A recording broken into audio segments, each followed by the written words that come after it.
Fortnite just released update 8.10, which really flares up the console wars, and there's plenty of data mine bippity bops to discuss. The new item in the patch is the Baller, and it doesn't even have anything to do with March Madness basketball in spite of its name and month of release. That octopus vehicle that was leaked in last week's news video apparently only has one arm and a grappler instead of 8, and is a 9-month too late tie-in for Jurassic World's Fallen Kingdom. Much like the movie, the player inside the single seed vehicle is invulnerable, but the ball itself only has 300 HP, so it shatters even faster than the version in the Dinosaur sequel. I guess Epic took a look at Overwatch's Wrecking Ball character and decided it needed to have more of that in their game. Also with items, the common infantry semi-auto rifle has been removed, as well as a change in rarity for the heavy assault rifle, that's the AK-47 looking one, from rare, epic, and legendary down to common, uncommon, and rare, with a damage reduction to match 36, 38, 40 respectively. But at least you'll be able to 3-shot to the body with the AK still. However, the Scar now stands alone as a supremely fully auto AR, kind of like an MW3 in Black Ops 2. Don't at me for that one.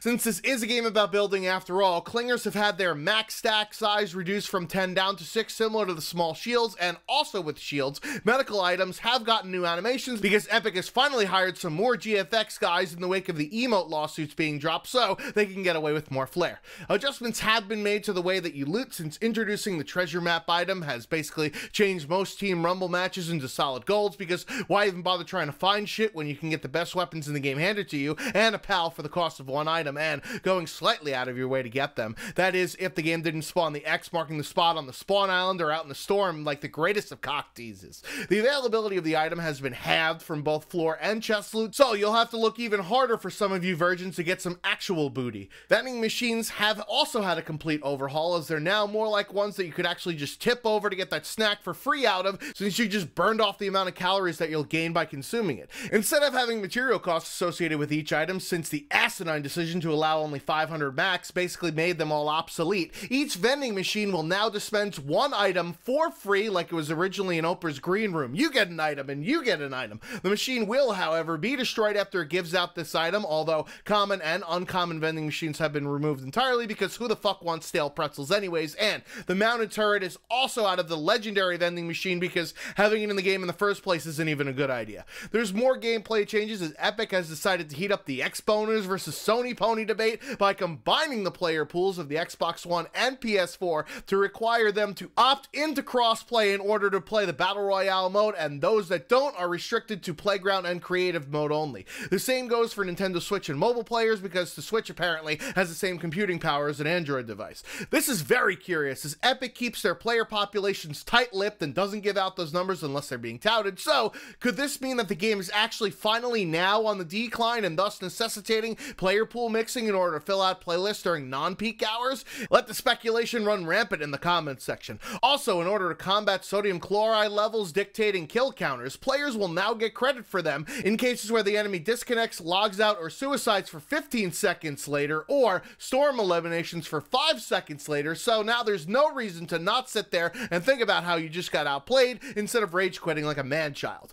And of course, since Epic can't release a patch without breaking something, those ping indicators that have been broken anyways are registering higher than normal, which is something that the dev team is looking into, because when you fuck with the matchmaking system in a patch, expect 2 steps forward, 1 step backwards. Sure, you'll probably get into more matches, but will their connection not suck? Although they don't go live until Thursday, the Week 3 challenges, as well as loading screens for both Week 3 and 4 have been leaked. For those that either don't have access to a credit card nor bother to complete the overtime challenges for Season 7, you'll need to get an elimination with an SMG pistol and sniper rifle, of which only one of those weapons is something that you should normally be using in a match. Searching chests at Sunny Steps if you like bright colors and getting brick instead of wood, or at Fatal Fields if you feel like being in autumn even though it's almost spring. And finally, a stage challenge where you need to deal damage to opposing players while you are riding a zipline, and then when the enemy is riding a zipline, which should be an absolute joy now that most of the ones near the center of the map have been removed. Now, if you completed the mundane tasks, Michael, or would rather pay than play for the premium pass, your first task is to force people to actually use the new hotness Baller vehicle in different matches, placing traps in different matches, a stage challenge with 5 different tiers, visiting 2 locations in a single match. First up, Fatal Fields and Salty Springs, which is easy because they're literally right next to one another, then Haunted Hills and Tilted Towers, which you shouldn't even bother looting at Haunted, and then go and sneak into the pawn shop down below for reinforcements. Frosty Flights and Loot Lake, which actually makes you wish for planes again in a sick, self-deprecating sort of way. Lucky Landing and Retail Row, which are half the fucking map away from one another, and finally, Snobby Shores and Tomato Temple, which doesn't exist anymore, so I'm assuming they either mean Sunny Steps or Lazy Lagoon. Finally is a searching challenge where that magnifying glass points to on the treasure map loading screen that you can see here, that is southwest of Polar Peak, and a tree circle jerk that also has ice statues next to the other chest, presumably getting that pixelated bukkake. Complete all of these and you'll get the week 3 loading screen shown here. That's basically a ripoff of a scene from Raiders of the Lost Ark, but in the hashtag #MeToo era, where it's a chick instead of a washed-up actor trying to relive his glory days by nuking the fridge. The week 4 loading screen is also shown here, with a Banana King being carried in like Macho Man Randy Savage by some bananas that aren't so ripe anymore and a weird sexual innuendo, but hopefully it's not like the scene out of Ice Age where they eventually throw him into the volcano. That's not all with challenges, as the limited time mode getaway is confirmed to be returning via the patch notes. However, there will also be challenges associated with the game mode that will net some cosmetic rewards, but of course, since this is Epic that we're talking about, these items are recycled from the previous ones, much to the chagrin of the OGs that actually played the CTF-inspired mode from months ago. These challenges are to win matches, using the grappler in different matches, dealing damage to jewel-carrying opponents, and picking up the jewel in different matches, with completing all of the challenges rewarding you with a pickaxe. But again, since Epic is the greenest company on earth, constantly recycling their cosmetic items, the llama back bling is the only new item on this list of rewards. These rewards are also on the list of data mine cosmetics for people that care about their appearance more than their skills. For skins, there have not only been new selectable styles for existing skins like the Elite Agent, Overtaker, Whiteout, and Renegade Raider, there's also brand new skins like Kenji and Kumo for those that think that white-haired Asians belong to the theme of Polynesians and pirates, Axiom and Scion for weird-sounding words with even worse spellings, and Merino that's more tan than Dan and like a tropical safari catalog. For pickaxes, there's the Quick Strike that's wrapped like you should be if you're gonna fuck a hooker, Sonic Edge that resembles some sort of facial hair trimming device that I'd never let near my head, unlike Fresh Cut, which is named and looks like a good mustache ride, Tri-Star that's not actually a star but more to the triad of 3-pointed things that have 3 points each, Stumpy if you want some tree-on-tree cannibalism like some sort of arborist fetish, and Star Wand that will sell like mad to furries. In back blings, there's the dual Kama along with Katana and Kunai to go along with those crazy ninjas that are outfits of place. See what I did there? Commission and Omission, which aren't actually opposites of one another in spite of sounding that way, and the Banana Bag if you want to be racist and throw them at black people, but hey, there's at least a holster for a water bottle. One glider with Disruptor that probably belongs to the Axiom Scion set for things that make your possessions look fancy, but you'll get them donated when you eventually get killed. There's Dr. Evil's favorite, Magma, along with all 4 playing card suits clubs, which you don't dance in, Diamond's a girl's best friend because of societal pressures and marketing ploys,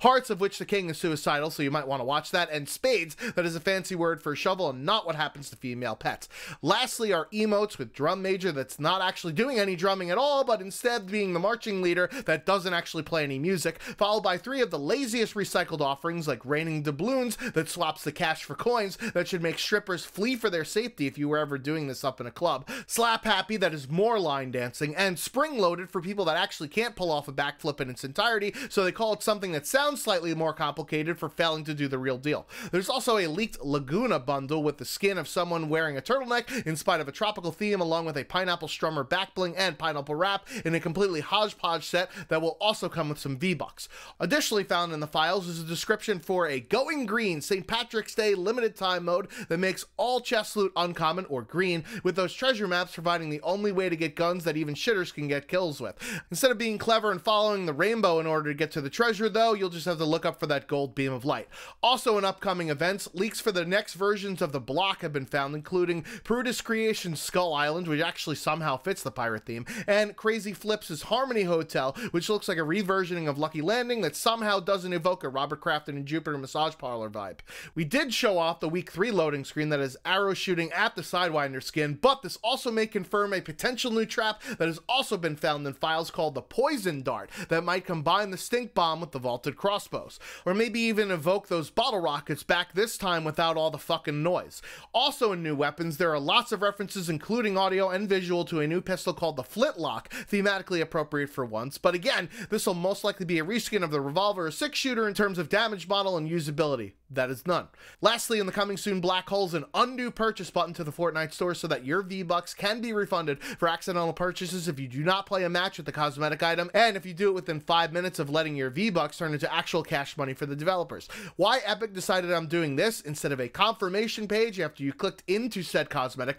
tells me that they're still trying to be as anti-consumer as possible without having to deal with actual legit lawsuits that aren't about emotes, as they don't want to put up more barriers of entry for you, giving them your parents' hard-earned cash. That's how it goes now in the video game industry, though. These companies need to make not just a lot of money, but all of your money. Anyways, what do you think about the new patch plus the leaks? I've been the Schwantz27, out like rich people buying their kids' way into higher education. Who am I kidding? That's always going to happen. Until next time.